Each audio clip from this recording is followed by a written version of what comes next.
Hello friends, lunch വിളമ്പുകയാണേ. ഇതാ ആദ്യമായിട്ട് വെണ്ടയ്ക്ക മെഴുക്ക് പുരട്ടി വിളമ്പിയിട്ടുണ്ട്. ഇനി പയർ മെഴുക്ക് പുരട്ടിയാണ് അടുത്തത്.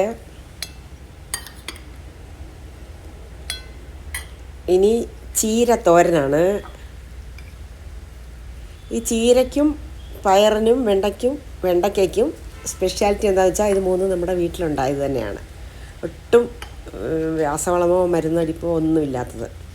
അതിൻ്റെ സ്പെഷ്യാലിറ്റി ഉണ്ട്. പിന്നെ ചോറാണേലും ഓർഗാനിക് അരിയാണ് അധികം തവിടൊന്നും കളയാത്ത ഓർഗാനിക് അരിയാണ് ഞങ്ങൾ വാങ്ങുന്നത്.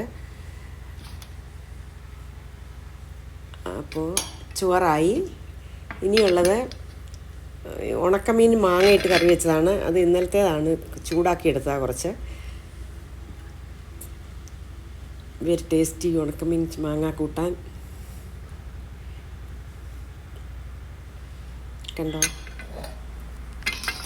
ഇനിയുള്ളത് ഞാൻ ഒഴിക്കാനായിട്ട് സ്പെഷ്യൽ മോരുകറിയൊന്നും വയ്ക്കാതെ തൈരിലേക്ക് കുറച്ച് കാന്താരിയും കരിവേപ്പിലയും പച്ചമുളകും ഇഞ്ചിയും ചുവന്നുള്ളിയും കൂടെ ചതച്ച് ചേർത്ത് ഉപ്പും ഇട്ടെടുത്താണ്. അതും ടേസ്റ്റിയാണ്.